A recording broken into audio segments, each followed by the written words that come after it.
All right, Mama. I want to help you make your life become a little bit easier. And not because we're going to be going through ways that we can get through our to do list quicker, but if we connect with our intuition easily, it helps us know exactly what we should be doing next.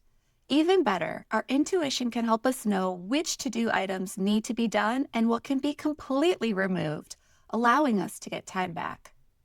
Imagine being able to make decisions, both big and small, with more ease and confidence.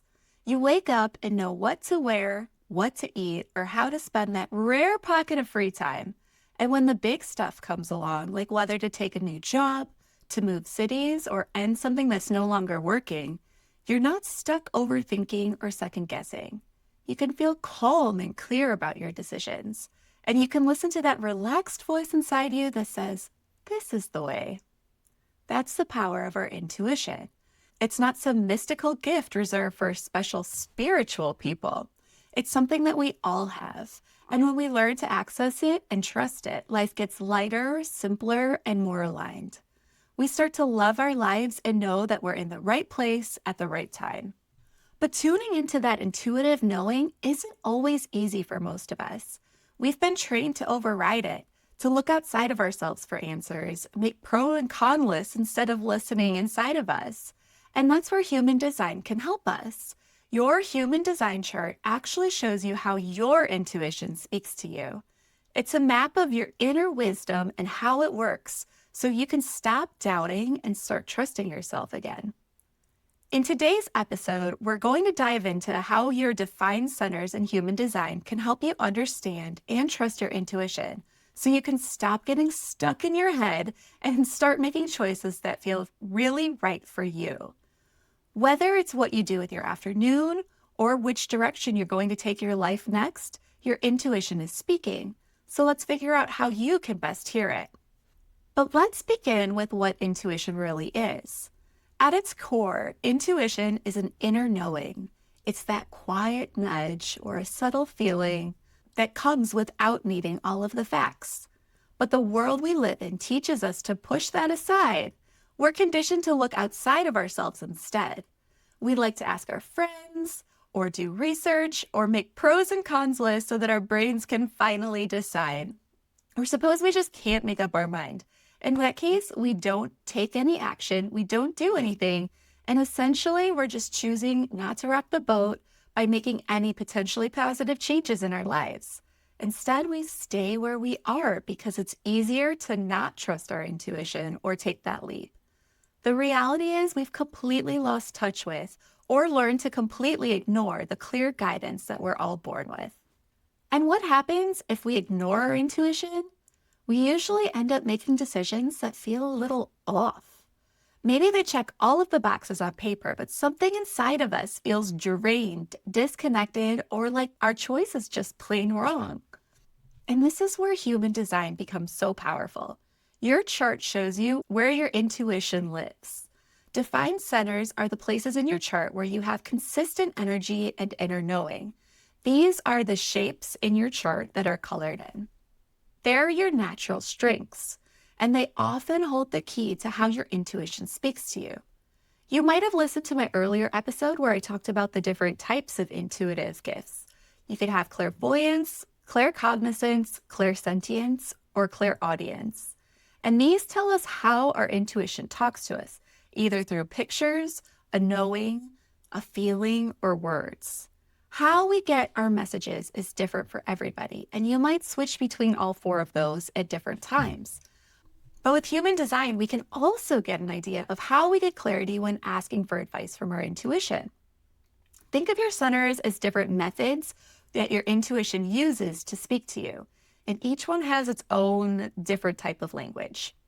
If you're already familiar with human design, you probably know your authority. Your authority is how you make decisions, and it's the strongest of your defined centers. You want to follow that above all else. But if you have other centers defined in your chart, you also have extra access to intuitive hits through those centers. That's not something I've heard many people talking about, and that's why I wanted to share this episode. So let's walk through a few of the most intuitive defined centers. For anybody with a defined solar plexus or emotional center, you have an emotional authority and your intuition runs on an emotional wave. You have the solar plexus defined if the triangle on the right hand lower side is colored in, and it would also say that you have an emotional authority. In this case, you are not meant to make decisions in the moment. You do need to give yourself time. Your clarity comes after you've ridden the emotional ups and downs and settled into a more neutral place. If you feel rushed or pressured, your intuition might get cloudy. But if you give yourself space to feel everything and wait for that inner call, you can find your answer. It's likely you're never going to get to 100%, but knowing something with 80% certainty is likely good enough. If you have an emotional authority, it's also important to think about all of the other centers that you have defined, because there will be times when you can't wait a day to make a decision. So you can use those methods of hearing your intuition instead of needing to wait a day for emotional clarity. If you have a defined sacral center, your intuition is going to feel like a gut response. It's physical. It lives inside your body. You might feel a clear pull towards something, or an instant uh-huh, or uh-uh. That sacral feels a little bit like clairsentience.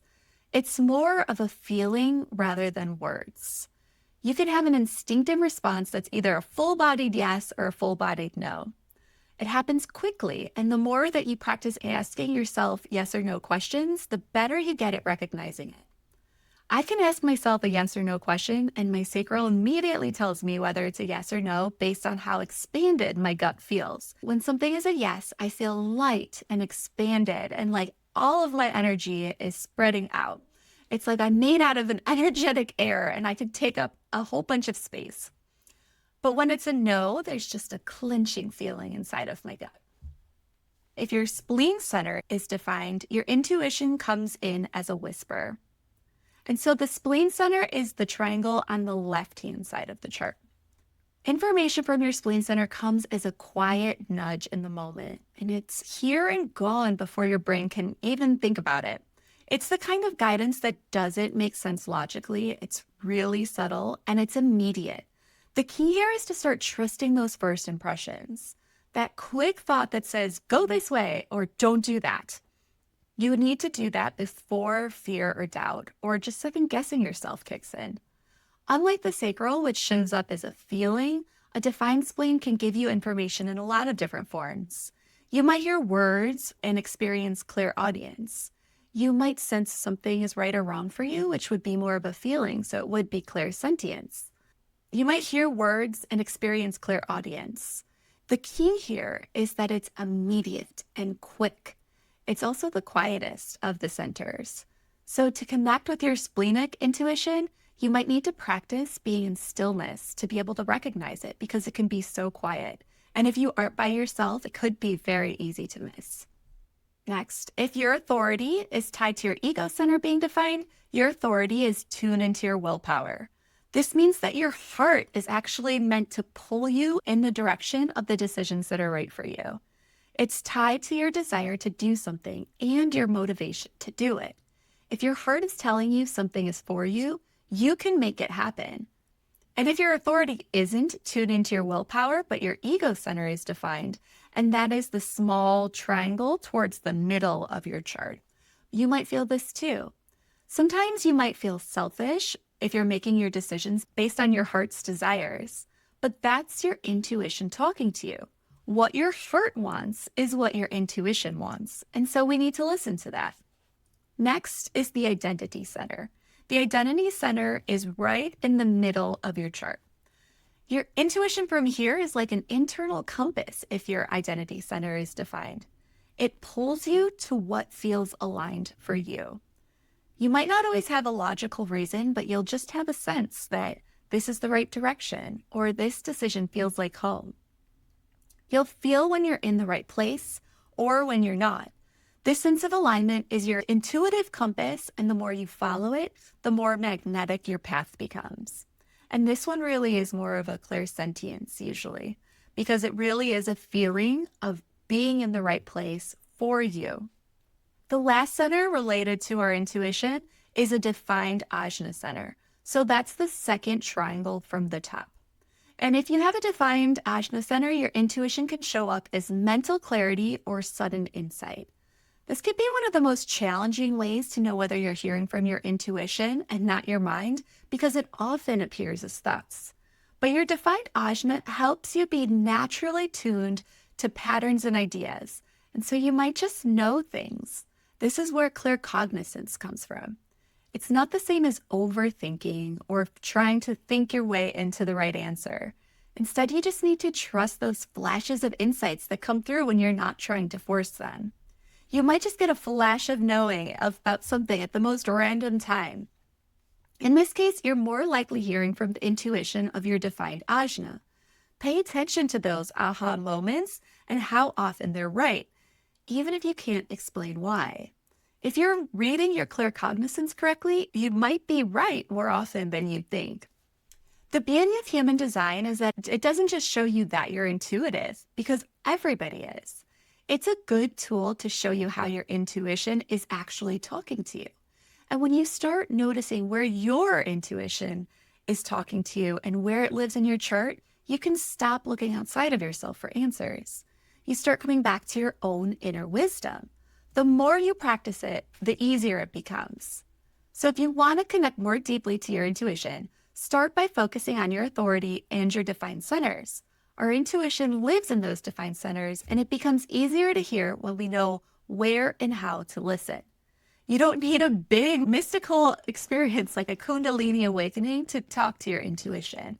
You just need to start listening to the nuances of how your inner voice speaks to you. If you want support in this, I offer inner voice sessions where we can go deep inside your body's wisdom to learn how your intuition wants to communicate. We can do practical intuition exercises to help you determine which kind of guidance you naturally receive, and we can learn to strengthen it over time. Let your intuition guide you about what's best for you, whether it's doing one of these inner voice sessions or not, or any other practices to deepen your intuition. And you'll be surprised by how much easier life's decisions can be.